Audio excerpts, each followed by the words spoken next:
మీ ఇంట్లో మొదటి కోటీశ్వరుడు మీరే అవ్వాలనుకుంటున్నారా? ఈ ఫైనాన్షియల్ వెబినార్ లో ఇప్పుడే జాయిన్ అవ్వండి. హలో రామ్ గారు. హాయ్ నారాజు. సార్, మనం ఎవరన్నా ఒక సారీ అడగాలనంటే బాడీ అంతా గిలగిలాడిపోతూ ఉంటుంది. అడగడానికి ఎంతో సంకోచిస్తూ ఉంటాము. ఎందుకు అలా అవుతుంది? అంటే మానసికంగా ఏదైనా లోపం అనుకోవాలా, ఈగో అనుకోవాలా, ఎలా? అవును నారాజు, సారీ అడిగితే మరి నా పరువు పోతుంది కదా.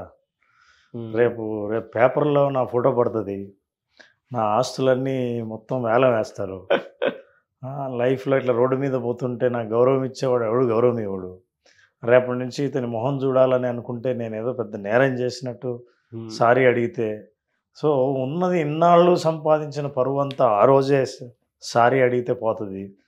ఇన్ని ఆలోచనల వల్ల సారీ అడగాలంటే ప్రాణం గిలగిల్లాడుతుంది. అయితే అంటే ఇది ఆలోచనల తీరు. జనరల్గా మనం ఆలోచించేది ఏంటంటే, ఆస్తులన్నీ అమ్మేసుకుని రోడ్డు మీద పడిన వాడు ఫీలింగ్ ఎలా ఉంటుందో సారీ అడగడానికి ముందు మనస్సు అట్లా ఆలోచిస్తుంది. ఎందుకంటే కనిపించే వస్తువులతో ఆస్తి, కనిపించనిది ఏంటంటే పరువు. ఆ సంపాదించిందంతా పోయినట్టేగా అవతలవాడికి సారీ అడిగితే. అవును.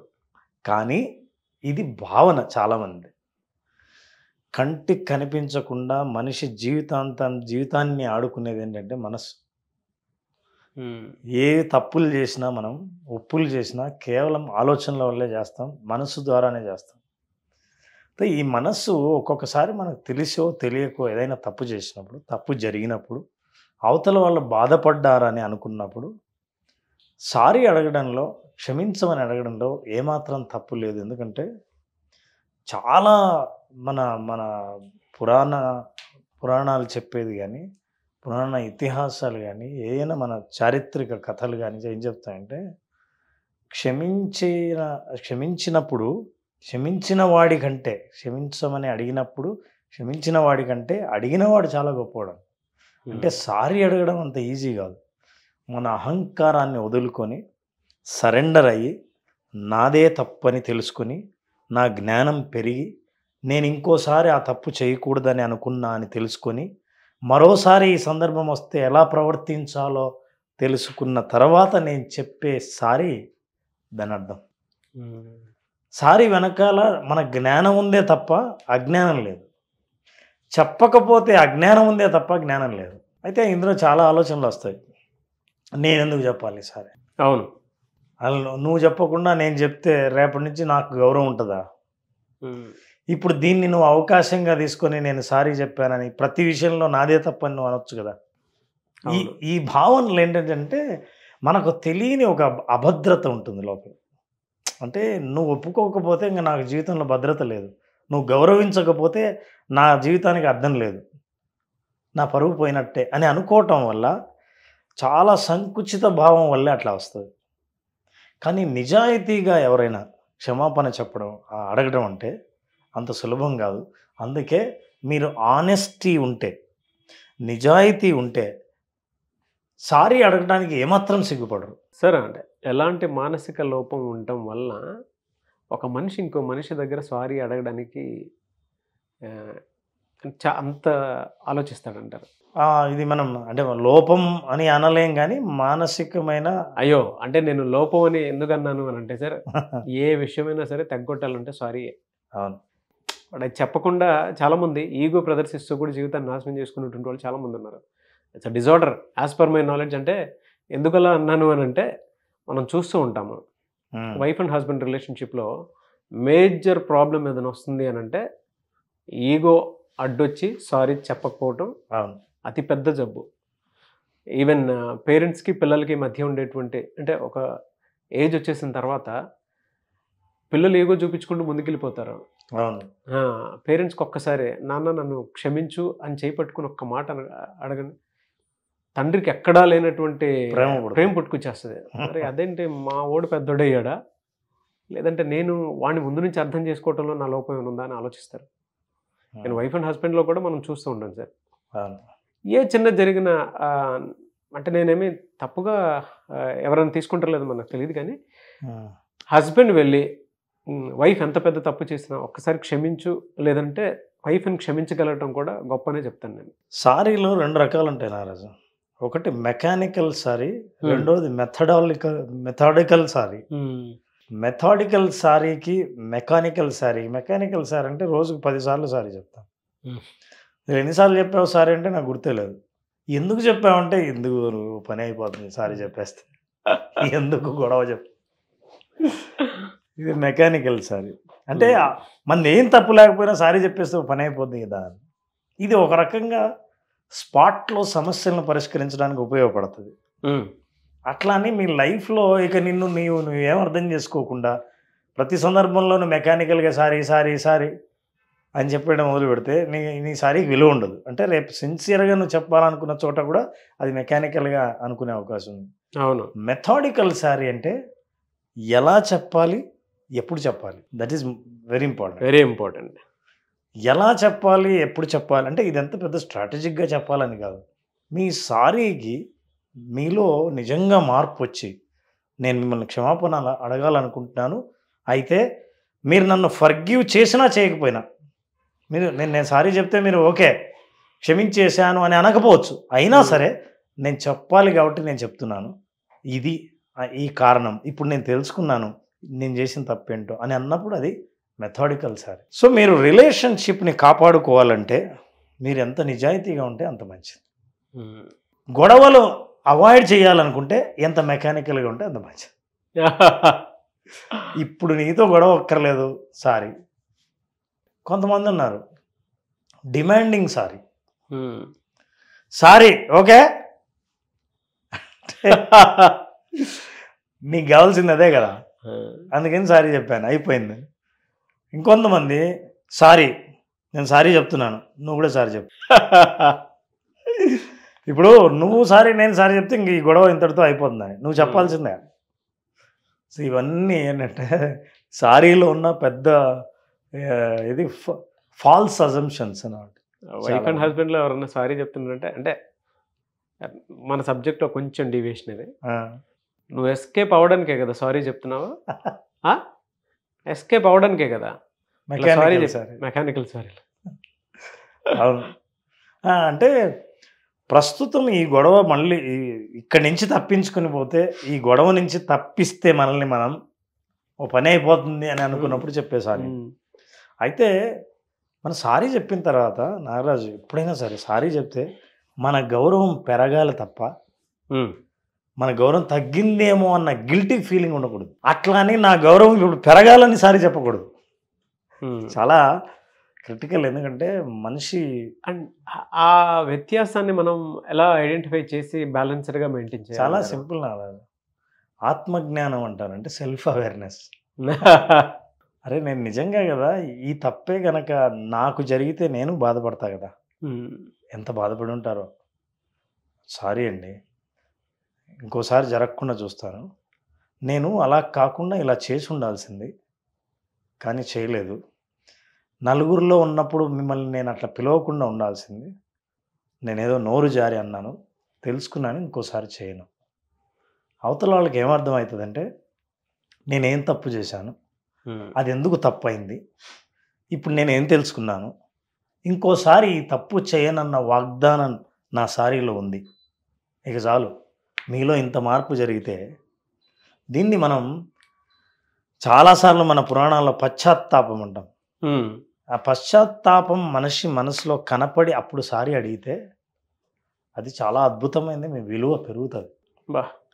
నా బాధను అర్థం చేసుకొని ఈ మనిషి సారీ అడుగుతున్నా అంటే పర్లేదు, మరి దానికి అంత సారీ నేనేం సీరియస్ తీసుకోలేను అంటారు. అన్న ఫీల్ అయినా అంటే మిమ్మల్ని ఏం చెప్పొద్దు, నో ప్రాబ్లం, అప్పటి నుంచి మీ మీద గౌరవం పెరుగుతుంది. అవును. ఆ స్థాయిలో అయితే ఓకే ఓకే సారీ అంటే అవతల తప్పు మీది కాదు నాదే అంటే, అవునా నేను నాదేనేమో అని ఒకసారి చెప్పేది సరిపోతుందని చెప్పేసాను. అంత మెకానికల్గా చెప్తే సారీ. అట్లాంటి వాళ్ళు ఏం చేస్తారంటే ఇక్కడ గొడవ ఉండదు కాబట్టి మెకానికల్గా సారీ చెప్తారు కదా, నెక్స్ట్ టైం ఏం చేస్తారంటే చెప్తున్నప్పుడు స్ట్రాటజిక్గా ఆలోచిస్తారు. స్ట్రాటజిక్ అంటే ఏంటి, ఇది సారీ చెప్పాలా వద్దా, చెబితే మన పరువు పోతుందా, ఇందుకు ముందు మనం మాట్లాడుకున్నాం చూడు, మనసు ప్రాణం గిలిగిలాడుతుంది, అవసరం ఉందా, అయినా వీడికి సారీ చెప్తే చెప్పాల్సిన మన లెవెల్ అంతా వాళ్ళ లెవెల్ అంతా, ఇన్ని ఆలోచన చేసుకుని వాళ్ళు చెప్పి ఒకవేళ చెప్పాల్సి వచ్చినా చెప్పిన తర్వాత నుంచి వాళ్ళు చాలా బాధపడుతుంటారు. అనవసరంగా చెప్పాను వీడికి, చెప్పినప్పటి నుంచి వాడి దృష్టి ఎలా ఉందో, ఇప్పుడు నన్ను ఎలా చూస్తున్నారో అని ఇదే ఆలోచిస్తుంటారు. ఒకటే మనం నేర్చుకోవాల్సింది అంటే, నెంబర్ 1, సారీ ఎందుకు చెప్తున్నారు? నిజంగా మీలో మార్పు వచ్చి సారీ చెప్తుంటే ఏమాత్రం సిగ్గుపడకుండా సరెండర్ అయ్యి సారీ చెప్పడంలో తప్పే లేదు. ఒకవేళ అట్లా కాకుండా గొడవల్ని అవాయిడ్ చేయాలని అనుకుంటే సారీ చెప్పడంలో తప్పు లేదు. ఎందుకంటే కాన్ఫ్లిక్ట్స్ని అవాయిడ్ చేయడంలో అది కూడా ఒక పద్ధతి. అయితే ఇవి సందర్భాన్ని బట్టి ఏ పద్ధతి మీరు పాటిస్తున్నారని. మెకానికల్ సారీ నుంచి మనిషి బయటపడాలి. ఎందుకంటే ఇది ఎప్పుడైతే మెకానికల్ అవుతుందో నిజంగా మన గురించి, మన తప్పుల గురించి, అవతల వాళ్ళ బాధ గురించి ఆలోచించడం మానేస్తాడు. నువ్వు బాధపడినా బాధపడకపోయినా నేను సారీ చెప్తున్నా ఓకే అని అనిపించే, ఇంకా ఈ అకౌంట్ క్లోజ్ అనిపించే దాని నుంచి మనం బయటపడాలి. ఈ రెండు కనుక మనం పాటిస్తే నిజాయితీగా ఉండడం అని. రెండోది, మీ తప్పు మీరు చెప్పిన తర్వాత అవతల వాళ్ళు మిమ్మల్ని ఎలా చూస్తున్నారు, నన్ను క్షమించారా లేదా, అదేంటి ఇంత సారీ చెప్పాను నీకు జాలి కూడా లేదా, సరే ఓకే ఫర్గివ్ అని అనొచ్చు కదా, ఐఎమ్ ఫర్గివింగ్ యూ అని. ఆ డిమాండ్ మీరు చేసే హక్కు మీకు లేదు. మీరు సారీ అడగడం వరకే, సారీ చెప్పడం వరకే. మీ బాధ్యత మీకు పూర్తిగా తీరింది. అవతల వాళ్ళ బాధ్యత ఏంటో మీరు గుర్తు చేసి మీరు కూడా దీన్ని అర్థం చేసుకొని ఓకే అని అనాలి. అప్పుడు నేను తృప్తి పడతా అని అనుకున్నప్పుడు అది నిజంగా నిజాయితీ సారీ కాదు. ఇంకోటి ఏంటంటే, మనం జనరల్గా చూస్తూ ఉంటాం సార్, వైఫ్ అండ్ హస్బెండ్ రిలేషన్షిప్లోనే సారీ చెప్పిన వెంటనే యాక్సెప్ట్ చేయాలని కోరుకుంటూ ఉంటారు. అది కష్టం. చాలా అంటే ప్రతి ఒక్కరూ తెలుసుకోవాల్సినటువంటి విషయం. వైఫ్ తప్పు చేసిన తర్వాత హస్బెండ్ దగ్గరకు వచ్చి సారీ అడిగితే హస్బెండ్ వెంటనే యాక్సెప్ట్ చేయాలి అనుకోవటం అనేది మూర్ఖత్వం, పొరపాటు. 2, హస్బెండ్ తప్పు చేసి వైఫ్ వెంటనే యాక్సెప్ట్ చేయాలి, నేను చెప్పాను కదా సారీ ఎందుకులా చేస్తావు, అది దబాయించి ముందుకు తీసుకెళ్ళాలనుకోవటం రిలేషన్షిప్ని, ఆ మూర్ఖత్వం కాదు, అది మోసం. అది దాని పొరపాటును కూడా మనం బేర్ చేయకూడదు. We have to give time. అంటే ఊరికే ఎందుకు యాక్సెప్ట్ చేయాలి? నువ్వు సారీ చెప్తూనే నీ భారం దిగిపోతుంది. సారీ వింటూనే వాళ్ళ భారం దిగాలన్న గ్యారంటీ లేదు. మీలో నిజాయితీ ప్రూవ్ అయిన తర్వాత వాళ్ళు అప్పుడు భారం దించుకుంటారు. కానీ స్పేస్ ఇస్తే మాత్రం ఆ స్పేస్ అసలు ఆ రిలేషన్షిప్ మాత్రం ఎక్కడికో వెళ్తుంది సార్, అసలు స్ట్రాంగ్ అవుతుంది. అవును, ఖచ్చితంగా నిజం అది. అంటే ఒక్కొక్క జనరల్గానే మనం మామూలుగా చూస్తూ ఉండేటువంటి దాంట్లోనే మనం రొమాంటిక్ మూడ్లో ఉన్నాం కదా అని చెప్పేసి అవతల ఉన్న వాళ్ళు కూడా అదే రొమాంటిక్ మూడ్లో ఉంటారని ఎక్స్పెక్ట్ చేయలేము. ఆ మూడ్లోకి వచ్చేసేయాలని చెప్పేసి డిమాండ్ చేసే పరిస్థితి. ఒక ప్లెజెంట్ అట్మాస్ఫియర్, ఎన్విరాన్మెంట్ క్రియేట్ అవ్వాలి అని అంటే అవతలుడికి సారీ చెప్పిన తర్వాత మనం స్పేస్ ఇవ్వాలి. నారాజు, సారీ చెప్తున్నప్పుడు శరీరంలో ఎన్ని మార్పులు జరుగుతాయో, మానసికంగా ఎటువంటి మనం ఆలోచనలకు, భావాలకు గురవుతామో తెలుసుకోవాలంటే నెక్స్ట్ టైం నిజంగా ఎవరైనా నిజాయితీగా సారీ చెప్పాలనుకుంటే ఇది ప్రాక్టీస్ చేయండి. సారీ అని వాడకండి. ఎందుకంటే అంటే నేనేమి ఇంగ్లీష్కి వ్యతిరేకం కాదు. సారీ అనే మాట మన బ్రెయిన్లో అలవాటైన పదం. అవును. Excuse me, sorry, thank you, these became mechanical. మీరు ఏం చేస్తారంటే ఈసారి ఒక జెస్చర్, ఒక బాడీ లాంగ్వేజ్, ఒక లాంగ్వేజ్ మారుద్దాం. నెక్స్ట్ టైం ఏం చేస్తారంటే 2 చేతులు ఇట్లా జోడించండి. అంత ఈజీగా దేవుడి ముందే చేస్తాం అట్లా. అవును. 2 చేతులు జోడించిన తర్వాత దెన్ మీరు నన్ను తెలుగులో అడగండి, క్షమించండి అని. అది మాట్లాడుతున్నప్పుడు దాని భావము, దాని అర్థం మనసుకు తెలుస్తూ ఉంటుంది, శరీరానికి తెలుస్తూ ఉంటుంది, అణువున. అవతల వాళ్ళకి మీ భాషలో, మీ టోన్లో, మీ బాడీ లాంగ్వేజ్లో తేడా తెలుస్తుంది. ఈ తేడా చాలు మీరు ఎంత నిజాయితీయో చూపించడానికి. నిజాయితీ లేకపోతే మీరు సారీ చెప్తారు, మామూలుగా ఉండి ఎట్లున్నారో అట్లే వెనక్కి కూడా తిరిగి చూడకుండా సారీ చెప్పొచ్చు. So maintain eye contact, keep your hand like this, say క్షమించండి. తర్వాత మోస్ట్ ఇంపార్టెంట్, ఎప్పుడైతే క్షమించు లేదా క్షమించండి అన్నారో దాని తర్వాత ఒక్క మాట కూడా కనీసం 15 నిమిషాలు మాట్లాడకూడదు. ఆ తర్వాత చాలామంది ఏం చేస్తారు తెలుసా, క్షమించండి, నాది తప్పైంది, నువ్వు కూడా తప్పు చేసావు కదా అన్నారు అనుకోండి. అసలు నేను ఎందుకు అడుగుతున్నాను తెలుసా, ఇందాక ఇంటర్వ్యూ చేశారు, రామ్ జలదుర్గం గారు చెప్పారు, అందుకని నేను చెప్తాను.